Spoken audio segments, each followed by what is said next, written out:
बिस्मिल्लाहिर्रहमानिर्रहीम अस्सलाम वालेकुम। आई एम ख्वाजा मोहसिन इनाम। स्टूडेंट्स, इस लेक्चर में हम एनालिटिक ज्योमेट्री के बड़े इंपॉर्टेंट कंसेप्ट्स डिस्कस करने जा रहे हैं जो आपको ज्योमेट्री की स्टडी में बहुत ज़्यादा काम आएंगे। आइए शुरू करते हैं।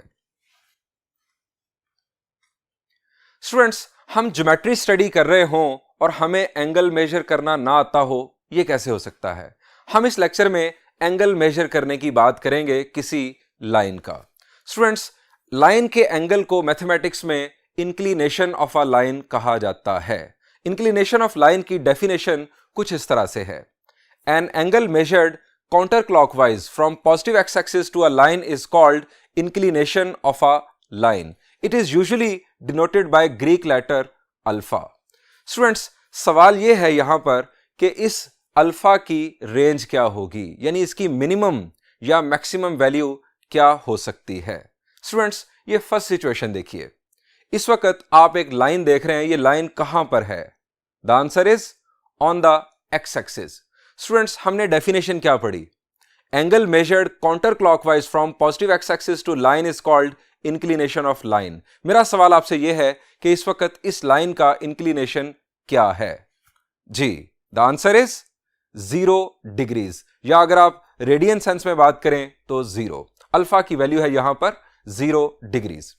अब स्टूडेंट्स, हम इस लाइन को रोटेट करना शुरू करेंगे और इसे एंटी क्लॉकवाइज रोटेट करते हैं। स्टूडेंट्स, ये हमने इसकी रोटेशन स्टार्ट की। यहां पर जरा रोक दें। स्टूडेंट्स, यहां पर एंगल की वैल्यू क्या होगी? चले, मैं एग्जैक्ट की बात नहीं करता हूं। यहां पर एंगल की वैल्यू हम कहेंगे कि 0 डिग्रीज से ग्रेटर है बट लेस देन 90 डिग्रीज है। अब आगे चलते हैं।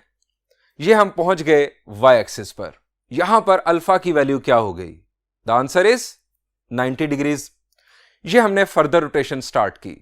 अब अल्फा की वैल्यू 90 से ग्रेटर हो गई और चलते चलते हम अगेन पहुंच गए एक्स एक्सिस पर।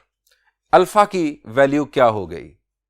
आप कहेंगे 180 डिग्रीज। स्टूडेंट्स, अब मैं आपको अपना स्टार्टिंग पॉइंट दिखाना चाहता हूं, जहां से हमने स्टार्ट लिया था।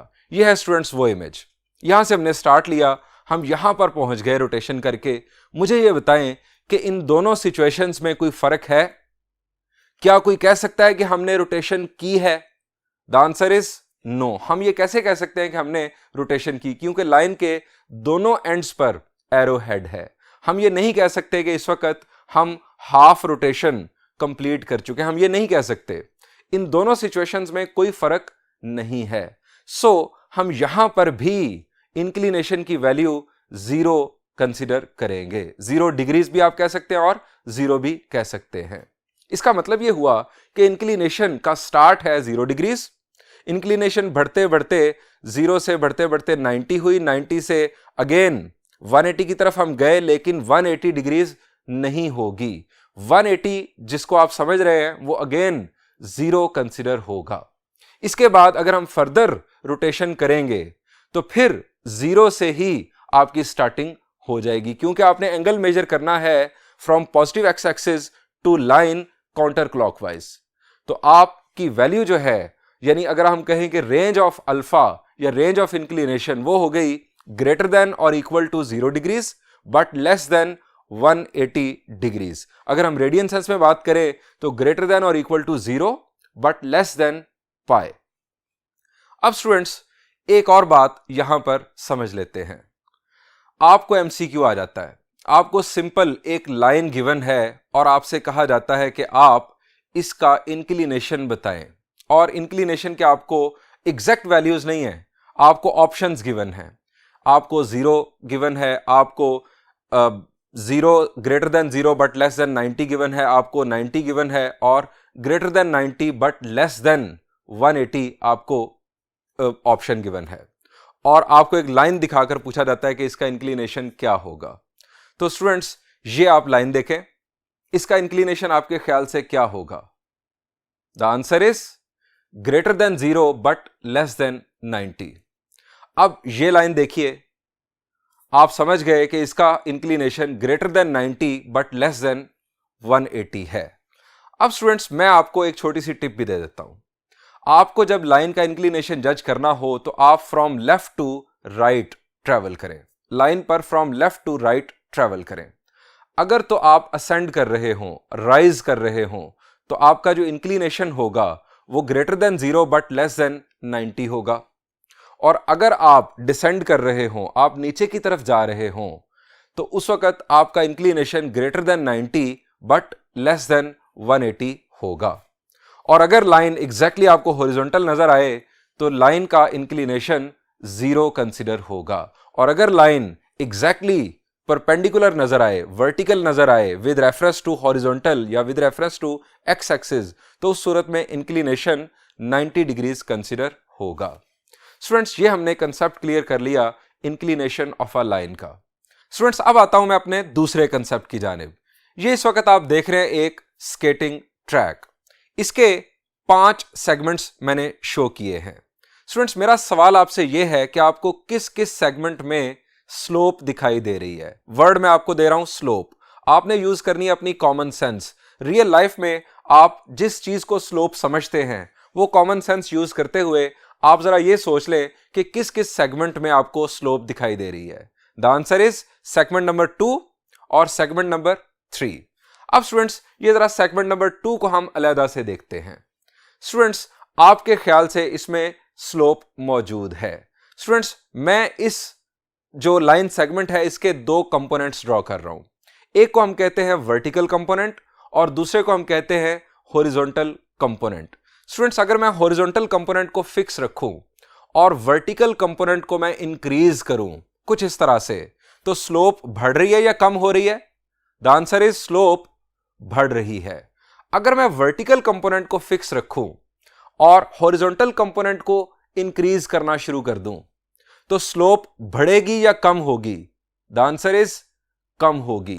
इसका मतलब यह हुआ कि वर्टिकल कंपोनेंट को इंक्रीज करने से स्लोप इंक्रीज हुई और हॉरिजॉन्टल कंपोनेंट को इंक्रीज करने से स्लोप डिक्रीज हुई। इसका मतलब है कि अगर हम मैथमेटिकल सेंस में बात करें तो वर्टिकल कंपोनेंट के साथ स्लोप का डायरेक्टली प्रोपोर्शनल का ताल्लुक है और हॉरिजॉन्टल कंपोनेंट के साथ स्लोप का इनवर्सली प्रोपोर्शनल का ताल्लुक है। स्टूडेंट्स, मैं इस वर्टिकल कंपोनेंट को नाम दे रहा हूं यहां पर बड़ा सिंपल सा, दैट इज राइज, और जो हॉरिजॉन्टल कंपोनेंट है उसको नाम दे रहा हूं रन का। आप समझ सकते हैं कि वर्टिकल कंपोनेंट में हम राइज करते हैं और हॉरिजॉन्टल कंपोनेंट में हम रनिंग करते हैं। सो राइज और रन 2 चीजें आ गई। Slope is directly proportional to rise and inversely proportional to run. अब स्टूडेंट्स, यहां से हमें यह नतीजा मिलता है, यहां से एक कंसेप्ट डेवलप होता है कि स्लोप जो है वो राइज और रन के दरमियान रेशो का नाम है। Slope is equal to rise divided by run. आप दूसरी सिचुएशन भी देख लें, नंबर 3 में भी आप देखें, वहां पर भी यही होगा। अगर आप राइज को इंक्रीज करेंगे रन को फिक्स रखते हुए तो क्या होगा? स्लोप इंक्रीज होगी। और अगर आप रन को इंक्रीज करेंगे राइज को फिक्स रखते हुए तो उस सूरत में स्लोप डिक्रीज होगी। सो यहां से हमें कंक्लूजन मिल रहा है कि slope is the ratio between rise and run. अब स्टूडेंट्स, यहां पर एक और चीज भी अटैच करते हैं। अभी हमने कंसेप्ट डिस्कस किया इंक्लिनेशन ऑफ लाइन का। अब स्टूडेंट्स, इसी नंबर 2 सेगमेंट को आप जरा ले आए XY प्लेन में। स्टूडेंट्स, अब इसका एक इंक्लिनेशन है। द आंसर इज यस, इसका एक इंक्लिनेशन मौजूद है। हम इसे नाम दे देते हैं अल्फा का। अब यहां पर वही राइज और रन यानी वर्टिकल कंपोनेंट और हॉरिजॉन्टल कंपोनेंट ड्रॉ कर दें। अब स्टूडेंट्स, ये आपके पास बन गई एक राइट ट्रायंगल। अब मैंने ये कहा कि स्लोप जो है it is the ratio between rise and run. Rise divided by run is equal to slope. Students, rise और रन ये इस राइट ट्रायंगल में क्या रोल प्ले कर रहे हैं? द आंसर इज परपेंडिकुलर और बेस। अब परपेंडिकुलर डिवाइडेड बाय बेस ये ट्रिग्नोमेट्री में आप स्टडी कर चुके हैं। ये बुनियादी तौर पर किस रेशो का नाम है? द आंसर इज टेंजेंट का नाम है। यहां पर एंगल है alpha, so tangent alpha will be equal to rise divided by run. Students, अगर हम स्लोप को डिनोट करें m से तो हम लिखेंगे m is equal to tangent of alpha is equal to rise over run. Students, ये हमने इंक्लिनेशन ऑफ लाइन के साथ लिंक कर दिया अपने स्लोप के कंसेप्ट को। स्टूडेंट्स, अब वापस आ जाते हैं उसी स्केटिंग ट्रैक पर। स्टूडेंट्स अब जरा सेगमेंट नंबर 1 देखें, इसमें क्या राइज मौजूद है? द आंसर इज नो, इसमें 0 राइज है। सो 0 डिवाइडेड बाय रन, रन तो इसमें है, आपको वाज़े तौर पर नजर आ रहा है सेगमेंट नंबर 1 में। सो 0 divided by run will be 0, यानी अगर लाइन हॉरिजॉन्टल होगी, और अगर लाइन हॉरिजॉन्टल है तो यहां पर इसका इंक्लिनेशन भी आपको पता होना चाहिए। द आंसर इज इंक्लिनेशन यहां पर 0 डिग्रीज होगा। अगर लाइन हॉरिजॉन्टल होगी, पैरेलल टू एक्स एक्सिस होगी, उसका इंक्लिनेशन 0 डिग्रीज होगा, तो उस सूरत में उसकी स्लोप 0 होगी। अब नंबर 2 में हमने पहले ही देख लिया कि लाइन का इंक्लिनेशन है greater than 0 but less than 90। अब greater than 0 but less than 90 की सूरत में आप जानते हैं कि टेंजेंट की वैल्यू पॉजिटिव होती है, इस सूरत में स्लोप पॉजिटिव होगी। यहां पर वही कंसेप्ट ले आए, अगर आप लेफ्ट से राइट की तरफ मूव करें, लेफ्ट से राइट की तरफ मूव करते हुए अगर आप असेंड कर रहे हो, राइज कर रहे हो, तो समझ जाएं कि आपकी स्लोप पॉजिटिव है। अब नंबर 3 सेगमेंट में आ जाए। नंबर 3 सेगमेंट में आपका जो इंक्लिनेशन है वो क्या होगा जी? It will be greater than 90 but less than 180 degrees. Tangent इस रेंज में क्या होता है? The answer is negative, tangent of alpha हो जाएगा नेगेटिव। स्टूडेंट्स आप लेफ्ट टू राइट मूवमेंट करके भी देख लें, फ्रॉम लेफ्ट टू राइट आप क्या कर रहे हैं? आप डिसेंड कर रहे हैं, आप डाउन जा रहे हैं। सो याद रखें, जब आप from left to right line पर ट्रेवल करें और आप नीचे की तरफ जा रहे हो तो स्लोप नेगेटिव होगी, inclination greater than 90 but less than 180 degrees होगा। अब आ गए आप सेगमेंट नंबर 4 में। ये अगेन सिर्फ और सिर्फ यहां पर आपके पास रन है, राइज नहीं है। Rise divided by run, 0 rise divided by run, again slope आपकी 0। अब आ जाए सेगमेंट नंबर 5 पर। This is interesting. Segment number 5 क्या है जी? यहां पर हमारा रन 0 है, सिर्फ और सिर्फ राइज है। अब राइज डिवाइडेड बाय 0, क्योंकि रन आपका हो गया 0, राइज डिवाइडेड बाय 0, ये क्या होगा?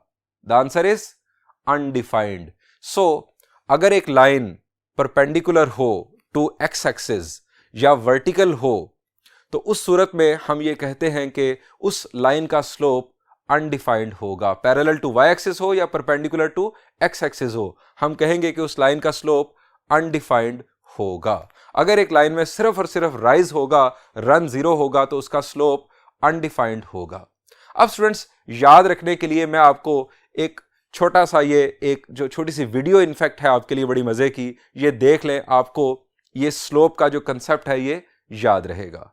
स्टूडेंट्स ये एक लड़का जो है ये स्केटिंग स्टार्ट कर रहा है, पहले हमारी स्लोप 0 क्योंकि हॉरिजॉन्टल सेगमेंट, देन हमारी स्लोप पॉजिटिव, देन हमारी स्लोप नेगेटिव, देन स्लोप 0, और इसकी स्पीड बढ़ती चली गई और इसने हिट किया वॉल के साथ। वॉल है एक परपेंडिकुलर लाइन, सो ये हो गया अनडिफाइंड।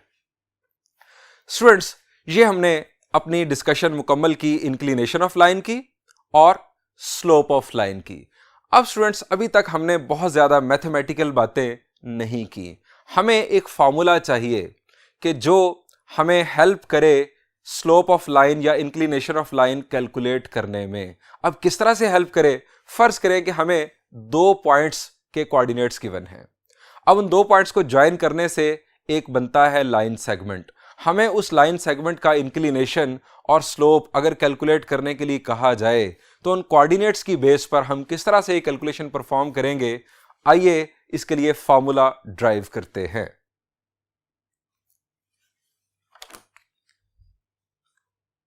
स्टूडेंट्स हम सीखने जा रहे हैं how to calculate slope of a line joining 2 points.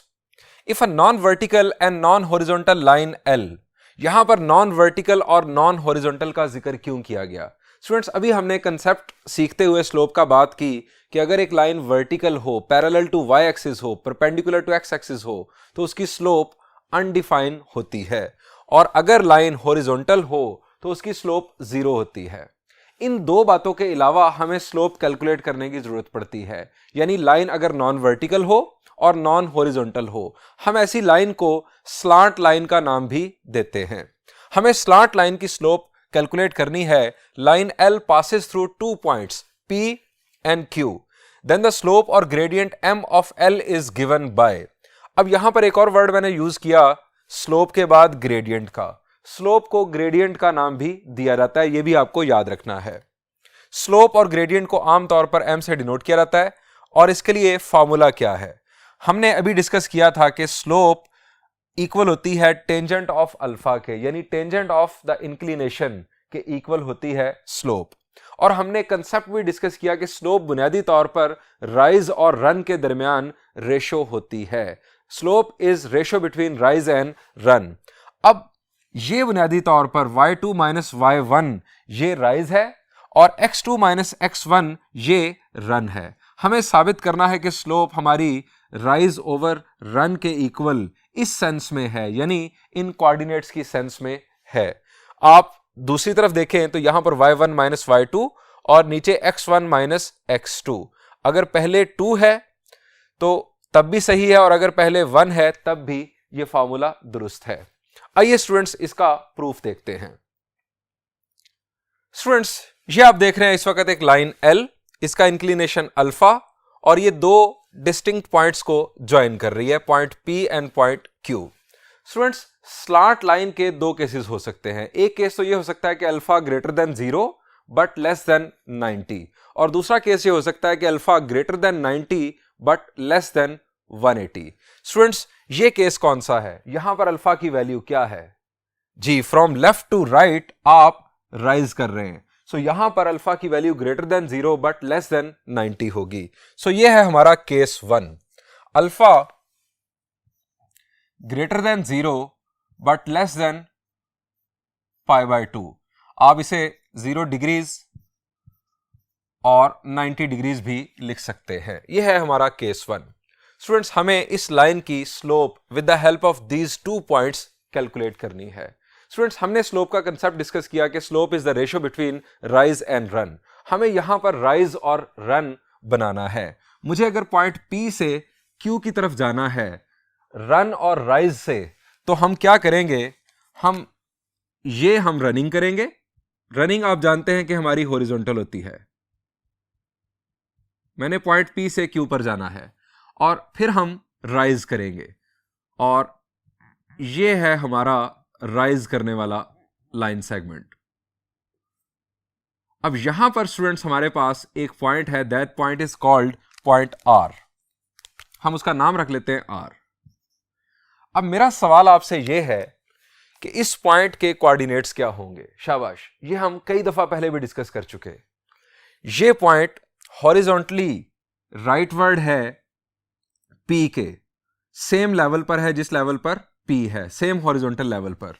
तो क्या होगा कि इसका ऑर्डिनेट R का ऑर्डिनेट होगा, यानी इस पॉइंट R का जो ऑर्डिनेट है वो आ गया y1 और पॉइंट Q से ये वर्टिकली डाउनवर्ड है। जो पॉइंट Q का एक्स कोऑर्डिनेट होगा वही पॉइंट R का एक्स कोऑर्डिनेट होगा। याद रखें, हमेशा ये बात पहले भी कई दफा हो चुकी है, अगर दो पॉइंट्स एक हॉरिजॉन्टल लाइन पर हों तो उनके ऑर्डिनेट्स सेम होते हैं, और अगर दो पॉइंट्स एक वर्टिकल लाइन पर हों तो उनके एब्सिसास सेम होते हैं। ये स्टूडेंट्स हमारे पास R के कोऑर्डिनेट्स आ गए। अब ये है हमारा राइज और ये है हमारा रन। अब स्टूडेंट्स ये बन गई हमारे सामने एक राइट ट्रायंगल। अब इस राइट ट्रायंगल में मेरा सवाल आपसे यह है कि ये एंगल क्या होगा? शाबाश, जरा गौर करें। ये एंगल है अल्फा, ये एंगल क्या होगा? द आंसर इज ये एंगल भी अल्फा ही होगा। क्यों अल्फा होगा? कंसेप्ट क्या है? ये जो मैंने लाइन सेगमेंट ड्रॉ किया PR और ये एक्स एक्सिस, ये दोनों पैरेलल है। अब ये है ट्रांसवर्सल, ये पैरेलल लाइंस को ट्रांसवर्सल इंटरसेक्ट कर रही है, तो ये दो एंगल्स इनफैक्ट कॉरस्पॉन्डिंग एंगल्स हैं। सो कॉरस्पॉन्डिंग एंगल्स आप जानते हैं कि हमेशा इक्वल होते हैं। हमारे पास राइट ट्रायंगल में एंगल अल्फा मौजूद, हमारे पास राइज और रन अब मौजूद है। अब स्टूडेंट्स हम राइज और रन यानी परपेंडिकुलर और बेस की रेशो बना सकते हैं। हमें अब सिर्फ और सिर्फ राइटिंग करनी है। हम यह लिखेंगे referred to diagram, there is a line L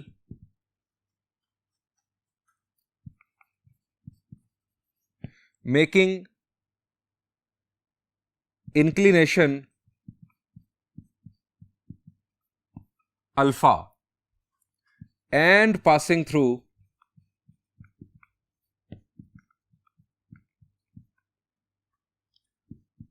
two points P x1 y1 and Q x2 y2। By construction, हमने कंस्ट्रक्शन की किस मकसद के लिए कि हम ये राइज और रन दो चीजें बना सकें। By construction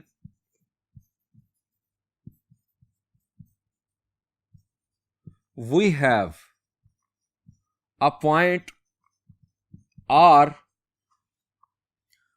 horizontally rightward to P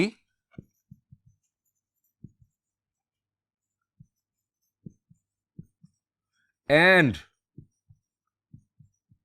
vertically downward to Q। So R के कोऑर्डिनेट्स क्या हो गए, ये हमने बात कर ली कि R के कोऑर्डिनेट्स किस तरह से आए, x2 y1, ये हमारे पास R के कोऑर्डिनेट्स आ गए। अब स्टूडेंट्स ये हमारे पास बन गई एक right triangle. Now PRQ, triangle PRQ is a right triangle. अब सवाल यह है कि एंगल RPQ क्या है। यह हम पहले बात कर चुके हैं, हम अपना कंसेप्ट क्लियर कर चुके हैं कि वो एंगल अल्फा है।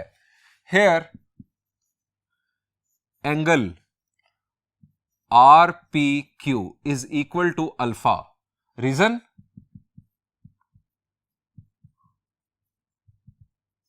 corresponding angles PR आप इस तरह से भी लिख सकते हैं और आप सिंपली PR भी इसे लिख सकते हैं। PR इस लाइन सेगमेंट की लेंथ क्या है, शाबाश।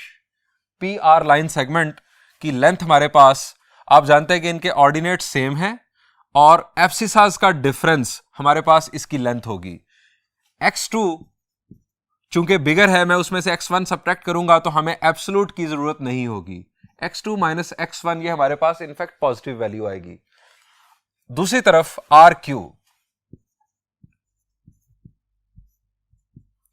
RQ हमारे पास स्टूडेंट्स होगा y2 minus y1।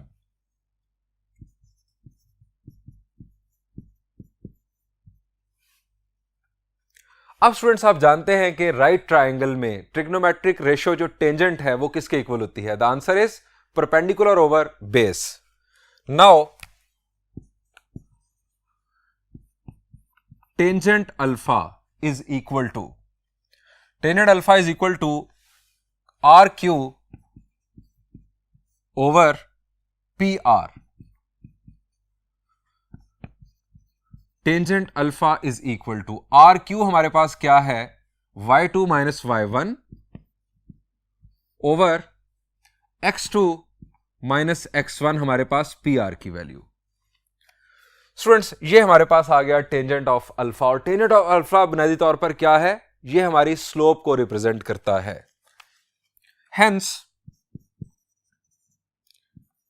m is equal to tangent alpha is equal to y2 minus y1 over x2 minus x1। अब स्टूडेंट्स आप यहां पर समझ सकते हैं कि अगर मैं माइनस कॉमन ले लूं न्यूमरेटर में से भी और डिनोमिनेटर में से भी, न्यूमरेटर से अगर मैं कॉमन लूंगा तो ये बन जाएगा y1 माइनस y2, और डिनोमिनेटर से कॉमन लेने की सूरत में ये बन जाएगा x1 माइनस x2। वो दोनों माइनस एक दूसरे के साथ कैंसिल होंगे तो हमें दूसरा फॉर्मूला भी मिल जाएगा, that is y1 minus y2 over x1 minus x2। ये स्टूडेंट्स हमने ड्राइव किया कि अगर अल्फा की वैल्यू एक्यूट हो यानी greater than 0 but less than 90 degrees, तो उस सूरत में हमारे पास ये फार्मूला होगा स्लोप कैलकुलेट करने का। आपके पास दो रास्ते हैं। अगर आपको इंक्लिनेशन गिवन है तो आप टेंजेंट ऑफ इंक्लिनेशन कर दें तो आपके पास स्लोप आ जाएगी। अगर आपके पास दो डिस्टिंक्ट पॉइंट्स गिवन हैं तो आप उन पॉइंट्स के कोऑर्डिनेट्स को इस फार्मूला में यूज करें, आपके पास डायरेक्ट स्लोप इवेल्युएट हो चुकी होगी। अब यहां से यह बात भी आप समझ जाएं कि आपको अल्फा कैसे कैलकुलेट करना है। अगर आपके पास स्लोप मौजूद हो तो आप समझ सकते हैं कि alpha will be equal to tangent inverse of the slope. अब स्टूडेंट्स हम दूसरे केस की तरफ बढ़ते हैं। दूसरा केस क्या है कि अगर अल्फा की वैल्यू ऑब्ट्यूज हो यानी greater than 90 but less than 180। तो आइए देखते हैं case 2।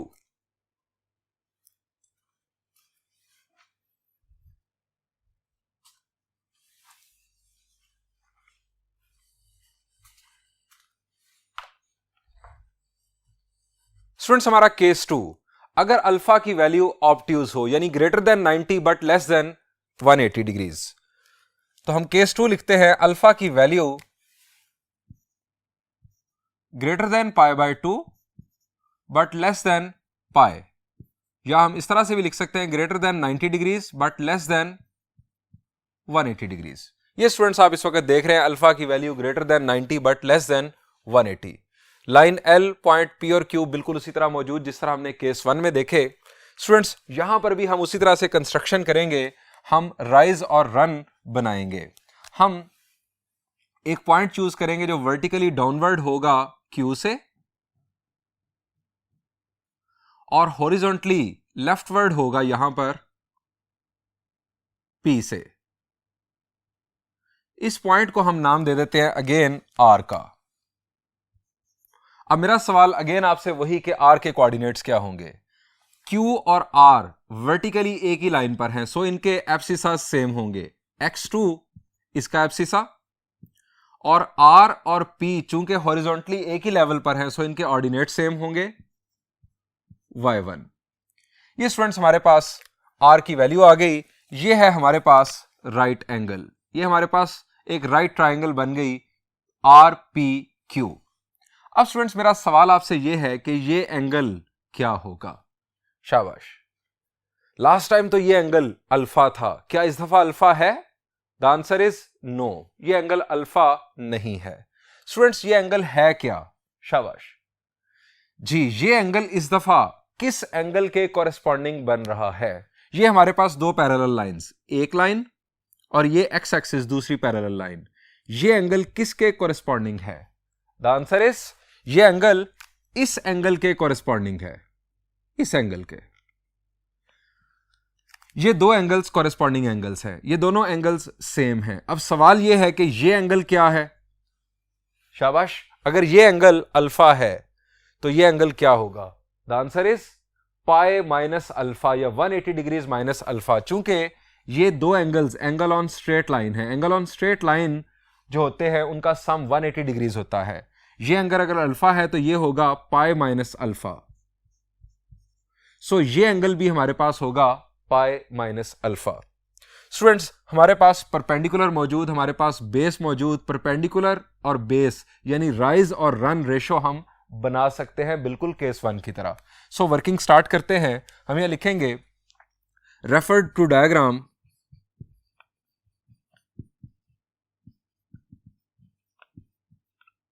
there is a line L making inclination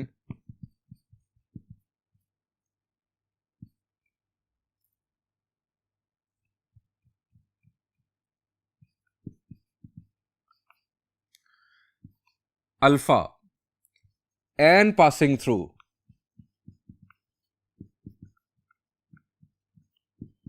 two points P and Q. By construction,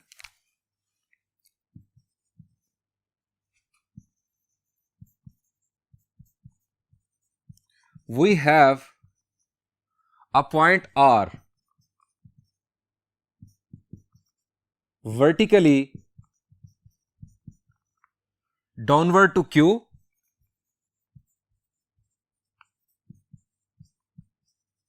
and horizontally leftward to P.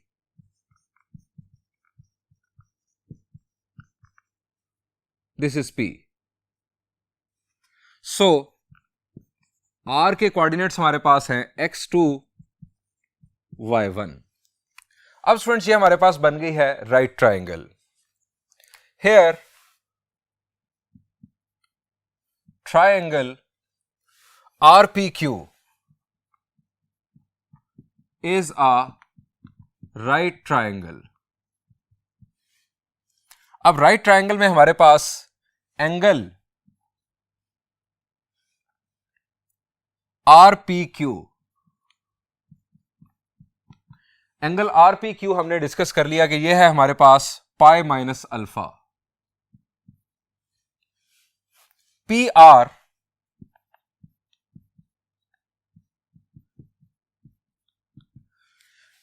Length हमारे पास जो रन है वो है हमारे पास x1 माइनस x2. बिगर में से स्मॉलर एब्सिसा माइनस करें ताकि आपका आंसर पॉजिटिव आए. x1 minus x2. और दूसरी तरफ RQ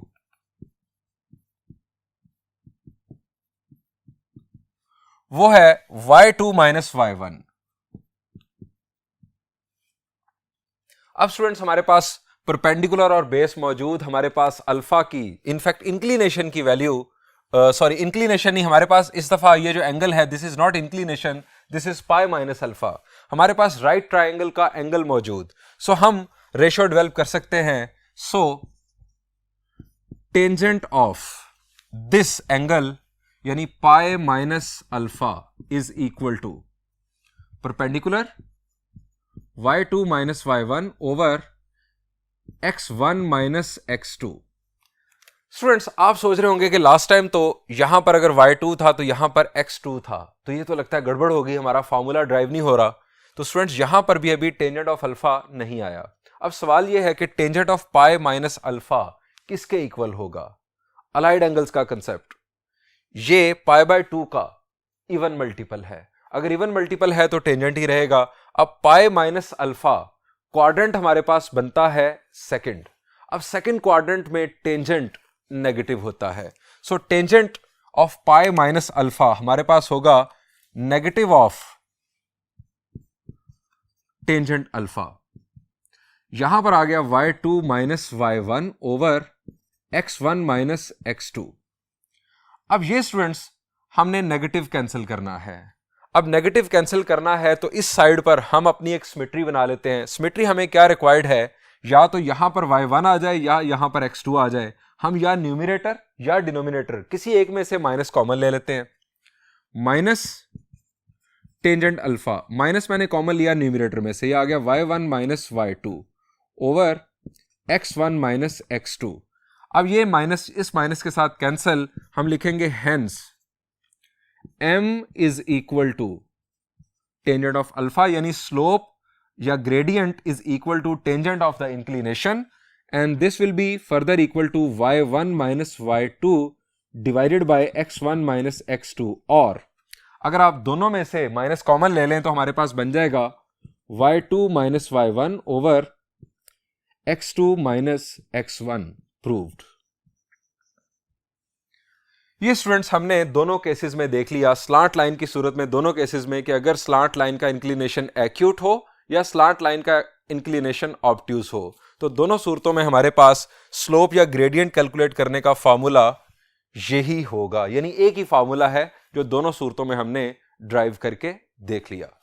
स्टूडेंट्स अब इस कंसेप्ट का, स्लोप के कंसेप्ट का यूज क्या होगा, आपको इसकी एक छोटी सी एग्जांपल देना चाहता हूं. स्टूडेंट्स मैं यहां पर बना रहा हूं दो पैरेलल लाइंस. हम इनफैक्ट सीख रहे हैं यूज ऑफ द कंसेप्ट. ये दो पैरेलल लाइंस. स्टूडेंट्स मेरा सवाल आपसे यह है कि इन दो पैरेलल लाइंस का इंक्लिनेशन जो है उसका आपस में क्या ताल्लुक होगा? शाबाश. अगर दो लाइंस पैरेलल हैं तो इन दोनों का इंक्लिनेशन सेम होगा। पहली बात, इन दोनों की स्लोप के बारे में आपका क्या ख्याल है? जी, अगर इंक्लिनेशन सेम है तो टेंजेंट ऑफ द इंक्लिनेशन होता है स्लोप, सो स्लोप भी सेम होगी। अगर हम इस लाइन को कह दे L1, इस लाइन को कह दे L2, इस लाइन के इंक्लिनेशन को हम कह दे α1, इसको α2, इसकी स्लोप को M1, इसकी स्लोप को M2, तो हम इस तरह से कंक्लूड कर सकते हैं, if line 1 will be parallel to line 2, then alpha 1 will be equal to alpha 2 or M1 will be equal to M2। अगर दो लाइंस पैरेलल होंगी तो उन दोनों के इंक्लिनेशंस भी इक्वल होंगे और उन दोनों की स्लोप्स भी इक्वल होंगी। अब इसका यूज किस तरह से होगा? स्टूडेंट्स, फर्ज करें आपको दो लाइंस के पॉइंट्स दिए जाते हैं, एक लाइन के पॉइंट ए और बी और दूसरी लाइन के पॉइंट्स सी और डी। आपको कहा जाता है कि चेक करो क्या ये लाइंस पैरेलल हैं, तो आप उन दोनों लाइंस की स्लोप्स कैलकुलेट कर लें, स्लोप्स कैलकुलेट कर लें या इंक्लिनेशन कैलकुलेट कर लें। अगर दोनों के इंक्लिनेशन सेम आ गए या दोनों की स्लोप सेम आ गई तो समझ जाइए कि वो लाइंस पैरेलल हैं और कंसेप्चुअली आप मान चुके हैं कि वो दो लाइंस पैरेलल होंगी। नंबर 2, अगर दो लाइंस परपेंडिकुलर हो, if line 1 will be perpendicular to line 2। अब मैं ये बात कर रहा हूं एक दूसरे के रेफरेंस से, लाइन 1 और लाइन 2 एक दूसरे के परपेंडिकुलर हैं। मैं ये नहीं बात कर रहा हूं कि लाइन 1 या लाइन 2 जो है वो वर्टिकल है या हॉरिजॉन्टल है, एक दूसरे के रेफरेंस से। याद रहे कि आप जो स्लोप कैलकुलेट करते हैं वो नॉन वर्टिकल लाइन की होती है। नॉन वर्टिकल लाइन की क्यों? क्योंकि वर्टिकल लाइन की स्लोप होती है अनडिफाइंड। अब ये दोनों लाइंस नॉन वर्टिकल है, यानी इन दोनों में से कोई भी लाइन एक्स एक्सिस पर परपेंडिकुलर नहीं है, इन दोनों लाइंस की स्लोप्स डिफाइंड हैं। ये दोनों लाइंस अगर एक दूसरे के परपेंडिकुलर होंगी तो इन दोनों की स्लोप्स का प्रोडक्ट -1 के इक्वल होगा। स्टूडेंट्स, ये मैं आपको अभी फैक्ट बता रहा हूं, इसको ड्राइव नहीं कर रहा हूं। इसको ड्राइव हम करेंगे एक्सरसाइज 4.3 के साथ, लेकिन हमारी तरतीब, हमारी बुक की तरतीब कुछ इस तरह से है कि हमें इस फैक्ट की अभी जरूरत है एक्सरसाइज 4.1 के अंदर। सो मैं डायरेक्ट ये लिखने जा रहा हूं, then M1 multiplied with M2 will be equal to -1। दोनों की स्लोप्स का जो प्रोडक्ट होगा वो -1 के इक्वल होगा। याद रहे कि दोनों की स्लोप्स डिफाइंड होनी चाहिए, दोनों लाइंस जो हैं ये ऐसी ना हो कि ये एक्स एक्सिस के लिहाज से परपेंडिकुलर हो। स्टूडेंट्स, इसको हम एक और तरह से भी कह सकते हैं, M1 is equal to -1 over M2 और M2 is equal to -1 over M1। हम ये भी कह सकते हैं कि एक स्लोप दूसरी स्लोप का नेगेटिव रेसिप्रोकल हो, एक स्लोप दूसरी स्लोप का नेगेटिव रेसिप्रोकल हो। फर्ज करें, आपको समझाने के लिए बता रहा हूं, अगर एक स्लोप है 2 और दूसरी स्लोप है -1/2, तो 2 का नेगेटिव रेसिप्रोकल है 1/2, 2 का नेगेटिव रेसिप्रोकल है 1/2। ये जिन दो लाइंस की स्लोप्स हैं वो दो लाइंस आपस में परपेंडिकुलर होंगी। अगर आप इन दो स्लोप्स को प्रोडक्ट कर दें तो आपके पास आंसर आएगा -1। स्टूडेंट्स, हमने काफी लंबी डिस्कशन की इंक्लिनेशन ऑफ लाइन और स्लोप ऑफ लाइन के हवाले से।